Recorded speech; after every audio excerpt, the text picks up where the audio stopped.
Biology இன் தமிழ் கோர்வை channel சார்பாக அனைவருக்கும் வணக்கம். என் பெயர் Kannadasan. Today I am going to present my video on artificial vegetative reproduction in botany.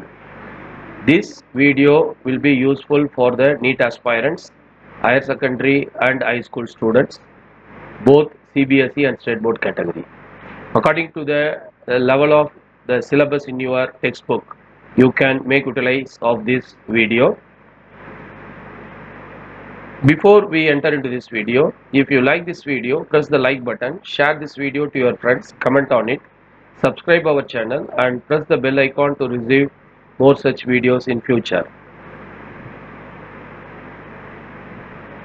Today video cover this topic. Before going to these topics, the links are given in the description for asexual reproduction 1, 2 and 3.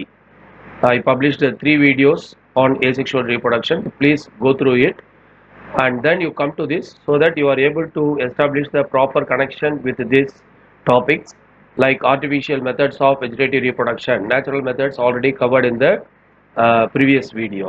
Artificial propagation methods, conventional methods.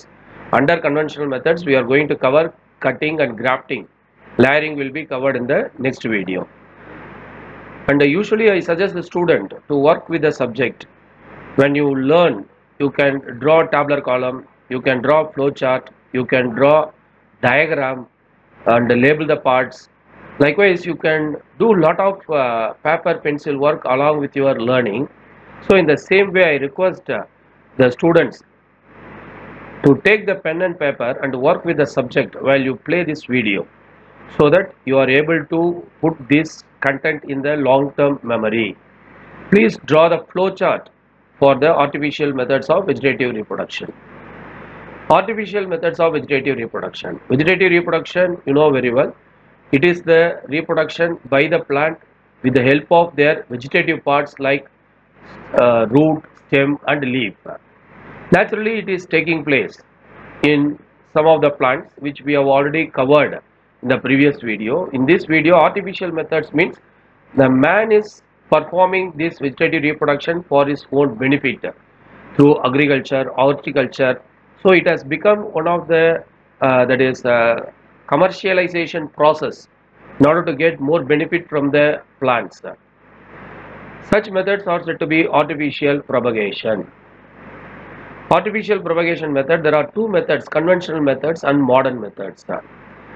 Some of the artificial propagation methods have been used by man for a long time and are called conventional method.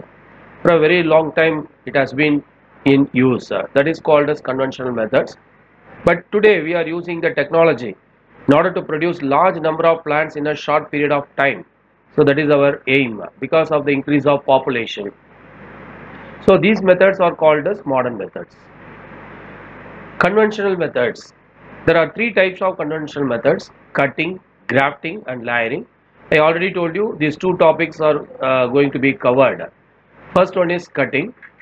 Cutting, it is the method of producing a new plant by cutting the plant parts such as root, stem and leaf. The cut part is placed in a suitable medium and it grows into a new plant. That is called as cutting. There are 3 types of cutting. One is root cutting, example malus, that is apple. Stem cutting, hibiscus, bougainvillea, kagidapoo and moringa, murungai maram. Leaf cutting, begonia and bryophyllum. Stem cutting is widely used for propagation. So of the 3 methods, stem cutting is widely used for used for propagation. And root cutting, malus, apple. So this is the apple tree. From the roots, okay, the new plant started arising, you see. So the root can be taken away and it can be placed in the nutrient medium, okay, or in the soil, nutrient rich soil, and it is producing a new plant. So this is one of the example for that is root cutting. Stem cutting, hibiscus, this is the hibiscus, it is placed in the soil and it is producing a new plant. Moringa, murungai maram, you see, it is planted, the stem cutting is planted and it is started producing a new plant. Bougainvillea, you would have that is seen the Kagidappu maram, that is called as bougainvillea.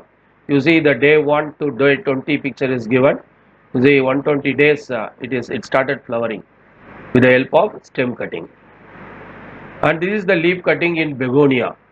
And already we covered it in the natural vegetation methods, in which you can see from the veins the plants are arising.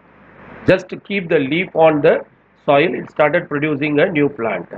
And this is the leaf cutting in Bryophyllum, where from the notches you see a new plant is arising. So this is the leaf cutting methods.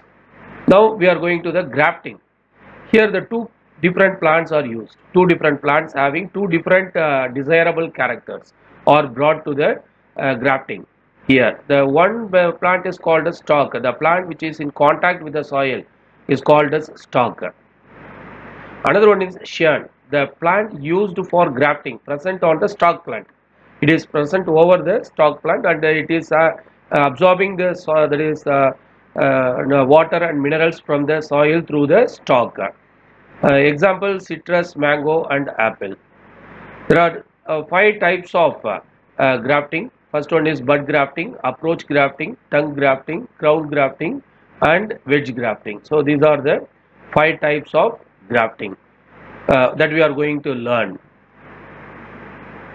First one is bud grafting. Here T-shaped incision is made on the stem and peeling out the bark, and a small bud from other plant, scion, bud with little wood is placed in the incision beneath the bark and properly bandaged with the tape. So that it can produce a new plant. So this is called as bud grafting. Okay. And approach grafting. Here there are two different plants. Two different plants are approaching towards each other. It means we are bringing them together each other, and we are removing their surface. We are removing the surface, and they are brought near and tied. Small slice is cut, brought near and tied. Tip of the stalk and base. Tip of the stalk. This is the stalk plant. Tip of the stalk is removed and base of the stalk also removed, so that these two plants are producing combined desirable character. Okay, so this is the effect of approach grafting. Tongue grafting. Here you can see the scion and stalk having the same thickness. Is cut obliquely, oblique cutting. You see, this is the oblique cutting. So one plant oblique cutting is complementary to the another plant's oblique cutting, so that they can be tied with each other. So that this is called as tongue grafting.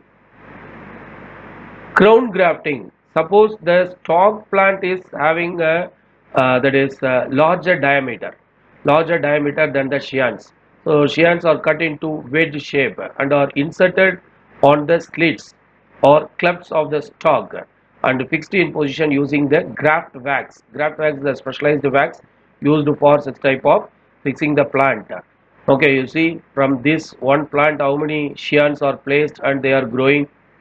So this is called as crown grafting. So this is the scion and this is the wedge shaped cleft made in which it is fixed. So that is the reason why it is producing such type of new plants. And wedge grafting. Wedge grafting, in this method a slit is made in the stalk. You see, okay, or the bark is cut. A twig of scion, this is the scion twig, inserted tightly, bound, so that the cambium of the two is joined. So both the cambium joined, so that they are able to transport the materials through xylem and phloem. So this is called as wedge grafting. So this is the end of this video, student. Thank you for watching. Thank you.